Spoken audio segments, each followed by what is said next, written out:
Good morning student. आज अपन new topic लेते हैं कार्बन टेट्राक्लोराइड CCl4 और IUPAC में इसको बोलेंगे टेट्राक्लोरोमेथेन। अब देखिए इसके विरचन की विधि अपन पढ़ते हैं। Method of preparation, carbon tetrachloride का फॉर्मेशन कैसे होता है। तो सबसे पहले अपन लेते हैं क्लोरोफॉर्म का क्लोरीनीकरण। क्लोरोफॉर्म का जब अपन क्लोरीनीकरण करेंगे तो अपन को क्या प्राप्त हो जाएगा? कार्बन टेट्राक्लोराइड प्राप्त हो जाएगा। CHCl3 reaction with Cl2, presence of HNu, ये बन जाएगा CCl4 कार्बन टेट्राक्लोराइड और प्लस बन जाएगा HCl। तो ये था अपना क्लोरोफॉर्म। और क्लोरोफॉर्म का जब अपन क्लोरीनीकरण करते हैं तो अपन को यहाँ पर क्या प्राप्त हो जाएगा? कार्बन टेट्राक्लोराइड प्राप्त हो जाएगा। तो ये पहली विधि थी, क्लोरोफॉर्म के क्लोरीनीकरण से अपन CCl4 कार्बन टेट्राक्लोराइड का निर्माण कर सकते हैं। अब नेक्स्ट अपन लेते हैं दूसरी।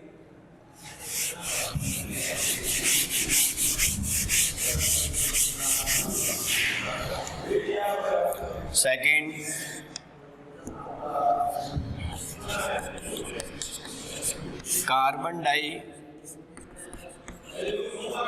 Carbon disulphide CS2, carbon disulphide के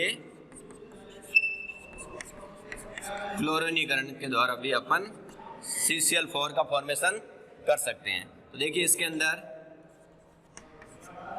CS2 कार्बन डाइसल्फाइड की रिएक्शन Cl2 के साथ, तब ये बन जाएगा CCl4 और प्लस बन जाएगा H2Cl2, प्रेजेंस ऑफ SbCl5 या SbCl3 की प्रेजेंस में अपन इसकी रिएक्शन को करवा सकते हैं। और यहाँ पर बैलेंस के लिए ये हो जाएगा 3, 6, 4 and 6, 2। तो ये बन जाएगा कार्बन टेट्राक्लोराइड। या अपन क्या करें कि कार्बन डाइसल्फाइड जो है इसकी रिएक्शन H2Cl2 के साथ करवा दें तो भी अपन को यहाँ पर CCl4 कार्बन टेट्राक्लोराइड प्राप्त हो जाएगा और प्लस यहाँ केवल S रह जाएगा, तो ये हो जाएगा 6S। तो इसको अपन यहाँ पर कर लेंगे 2, तो ये बैलेंस हो जाएगा 4 और 2 6S और CCl4 कार्बन टेट्राक्लोराइड का क्या हो जाएगा? निर्माण हो जाएगा। तो अपन कार्बन टेट्राक्लोराइड का फॉर्मेशन जो है वो क्लोरोफॉर्म और कार्बन डाइऑक्साइड के क्लोरीनीकरण के द्वारा अपन कर सकते हैं। तो ये थे इसके विरचन की विधियां।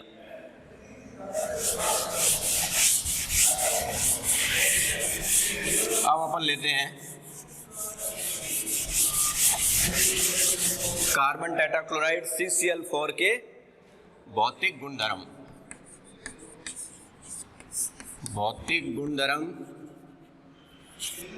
Physical properties.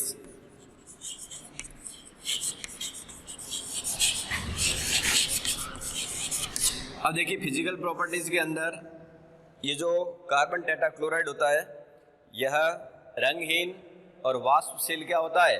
द्रव होता है। और ये जल के अंदर क्या होगा? अविलय होगा। जबकि कार्बनिक विलायक है जैसे अल्कोहल है, ईथर है आदि के अंदर क्या होगा? विलय होता है। और दूसरा अपन ये कह सकते हैं कि ये जो कार्बन टेट्राक्लोराइड है यह अज्वलनशील द्रव होता है। और अज्वलनशील द्रव होने के कारण जो इसका उपयोग है वो आग बुझाने में भी किया जाता है। और CCl4 कार्बन टेट्राक्लोराइड का जो व्यापारिक नाम है,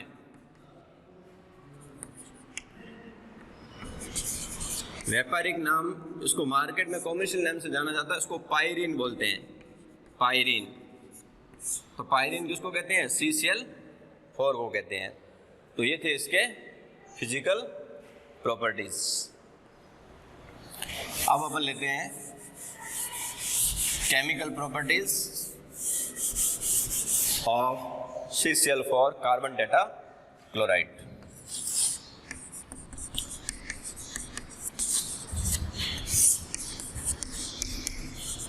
रासायनिक गुणधर्म।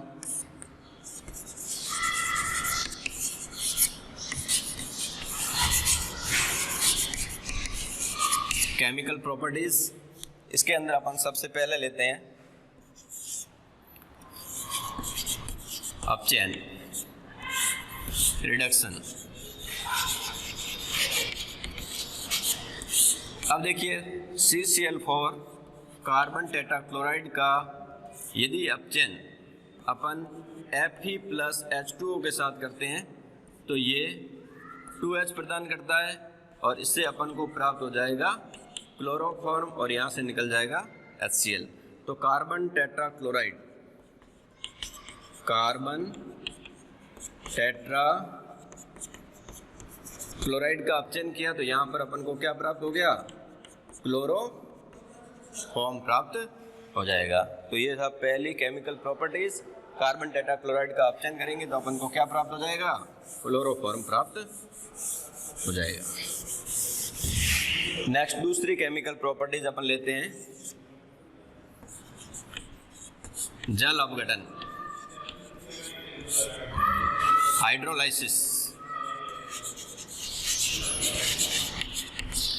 अब देखिए CCl4 कार्बन टेट्राक्लोराइड का अपन क्या करेंगे, जल अपघटन करेंगे तो यहाँ पर KOH कैसे लेंगे, एक्वस KOH या अपन NaOH कैसा लेंगे, एक्वस ले सकते हैं। जब ये रिएक्ट करेगा तो यहाँ से ये 4K और 4Cl मिलकर 4KCl बन जाएगा। ये अपना यहाँ पर है कार्बन टेट्राक्लोराइड, और कार्बन टेट्राक्लोराइड की अभिक्रिया जब अपन KOH एक्वस के साथ करेंगे तो ये यहाँ पर जो है C के साथ में कितने OH जुड़ जाएंगे, 4, 2, ये 3 और ये 4। लेकिन ये कंपाउंड कैसा होगा, अस्थायी होगा और माइनस यहाँ से हो जाएगा 4KCl। अब इसमें से क्या होगा, ये H और OH मिलकर वाटर मॉलिक्यूल निकल जाएगा, ये OH और ये H मिलकर वाटर मॉलिक्यूल निकल जाएगा। तो यहाँ पर ये जो कंपाउंड होगा वो अस्थायी होगा, क्योंकि एक कार्बन पर 2 असमूह स्थायी नहीं होते हैं। तो इसमें 2 तो अणु बन जाएंगे H2O के और एक अणु बन जाएगा CO2 का। तो कहने का मतलब ये है कि कार्बन टेट्राक्लोराइड का जब अपन जल अपघटन करेंगे तो अपन को क्या प्राप्त हो गया, H2O और CO2 प्राप्त होगी, कार्बन डाइऑक्साइड और जल प्राप्त होगा। तो ये थी इसकी दूसरी केमिकल प्रॉपर्टीज।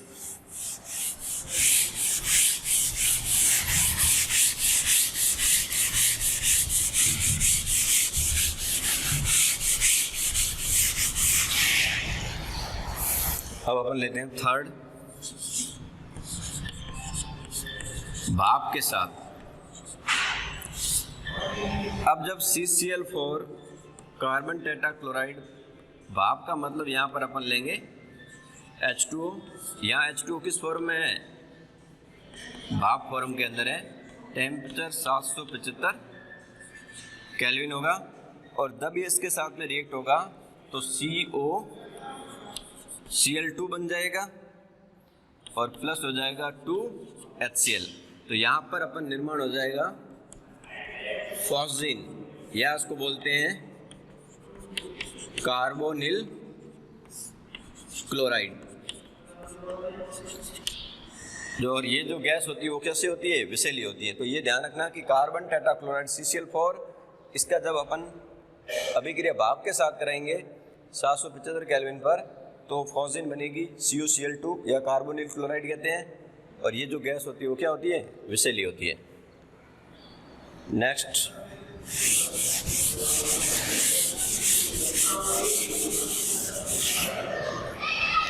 चौथी केमिकल प्रॉपर्टी अपन लेते हैं HF के साथ।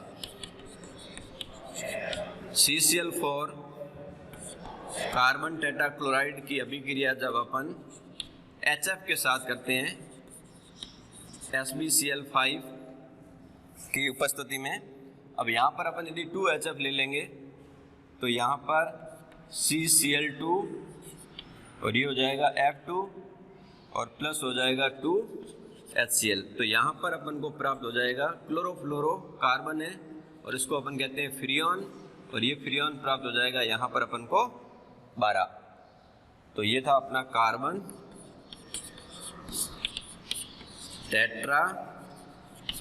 क्लोराइड और कार्बन टेट्राक्लोराइड की अभिक्रिया जब अपन किसके साथ करेंगे, HF के साथ SbCl5 की उपस्थिति में करेंगे तो अपन को यहाँ पर क्या प्राप्त हो जाएगा, फ्रियोन 12 प्राप्त हो जाएगा। यहाँ केवल एक HF लोगे तो फ्रियोन 11 बन जाएगा। तो इस प्रकार कहने का मतलब ये है कि कार्बन टेट्राक्लोराइड HF के साथ अभिक्रिया करके किसका निर्माण करेगा, फ्रियोन का निर्माण करता है।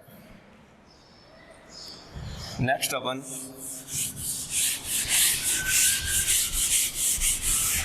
केमिकल प्रॉपर्टीज के अंदर लेते हैं राइमर, टीमान,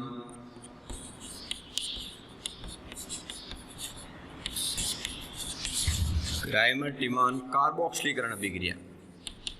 पहले अपने क्लोरोफॉर्म के साथ पढ़ी थी राइमर टीमान फॉर्मिलीकरण अभिक्रिया, और यहाँ अपन पढ़ेंगे राइमर टीमान कार्बोक्सिलीकरण अभिक्रिया। तो ये देखो कैसे होगी।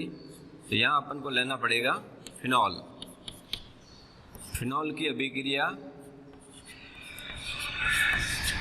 कार्बन टेट्राक्लोराइड, और यहाँ पर लेना पड़ेगा KOH के साथ कराएंगे।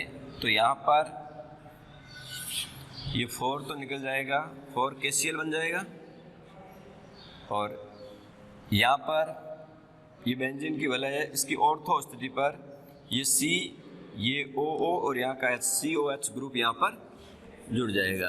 तो एक तो बन जाएगा बेंजीन की रिंग, ये हो गया OH, और यहाँ बन जाएगा COOH प्लस हो जाएगा 4 KCl प्लस हो जाएगा 2H2O। तो यहाँ पर अपन को प्राप्त होगा, इसको अपन कहते हैं सैलिसिलिक एसिड या सैलिसिलिक अम्ल कहते हैं। दूसरा नाम इसका हो जाएगा 2-हाइड्रोऑक्सी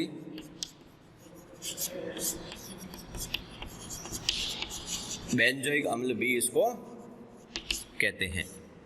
तो ये था फिनॉल, और फिनॉल की अभिक्रिया कार्बन टेट्राक्लोराइड और KOH के साथ कराएंगे तो यहाँ पर अपन को सैलिसिलिक अम्ल या इसको अपन कहते हैं 2-हाइड्रोऑक्सी बेंजोइक अम्ल का क्या हो जाएगा, निर्माण हो जाएगा। और इस अभिक्रिया को अपन कहेंगे राइमर टीमान कार्बोक्सिलीकरण अभिक्रिया कहते हैं। ये नेम रिएक्शन है और इम्पोर्टेंट भी है। और यहाँ पर देखो समूह कार्बोक्सिलीकरण क्यों कहते हैं, क्योंकि यहाँ पर COH समूह जुड़ रहा है, और क्लोरोफॉर्म के अंदर यहाँ पर कौन सा समूह जुड़ा था, CHO समूह जुड़ा था, फॉर्मिल समूह जुड़ा था। इसलिए क्लोरोफॉर्म के साथ में जब ये अभिक्रिया, यहाँ पर क्लोरोफॉर्म आ जाएगा तो ये अभिक्रिया क्या कहलाएगी, राइमर टीमान फॉर्मिलीकरण कहलाएगी। लेकिन जब यहाँ पर क्लोरोफॉर्म के स्थान पर जब कार्बन टेट्राक्लोराइड लेंगे तो इस रिएक्शन को क्या बोलेंगे, राइमर टीमान कार्बोक्सिलीकरण अभिक्रिया कहते हैं।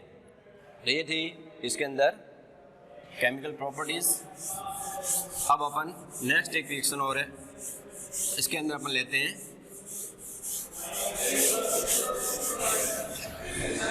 डाई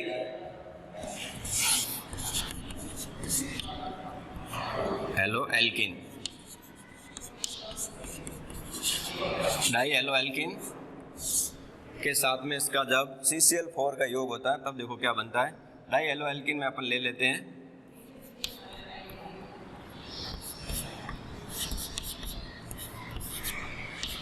डाइक्लोरोएथीन,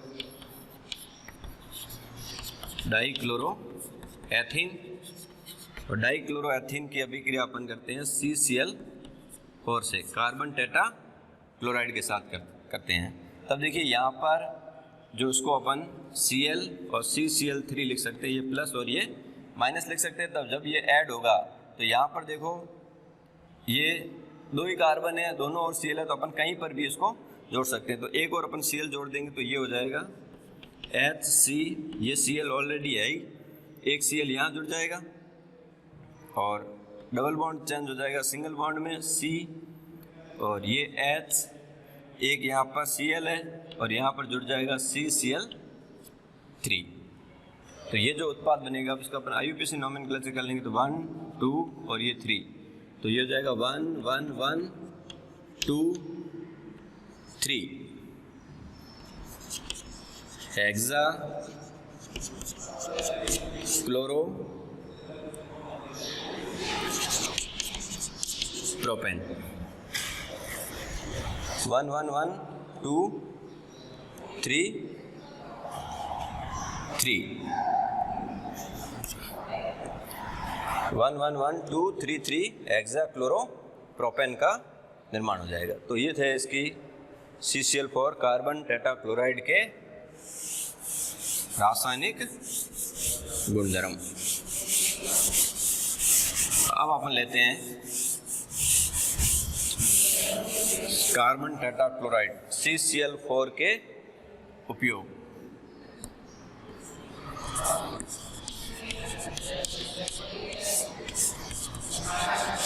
यूजेस, कार्बन टेट्राक्लोराइड का उपयोग किस किस के अंदर किया जाता है? तो कार्बन टेट्राक्लोराइड का उपयोग एक तो किया जाता है विलायक के रूप में, विलायक के रूप में। दूसरा निर्जल धुलाई में इसका उपयोग किया जाता है।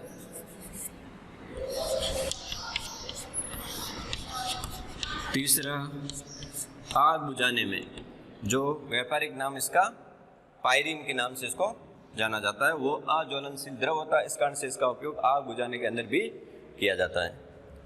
नेक्स्ट, प्रयोगशाला अभिकर्मक के रूप में भी इसका उपयोग किया जाता है। और उसके बाद में इसका उपयोग सैलिसिलिक अम्ल व फ्रियोन के निर्माण में भी इसका उपयोग किया जाता है।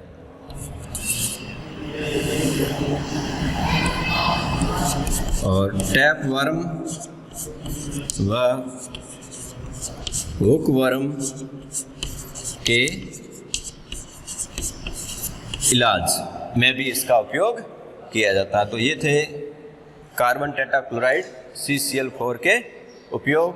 थैंक्स।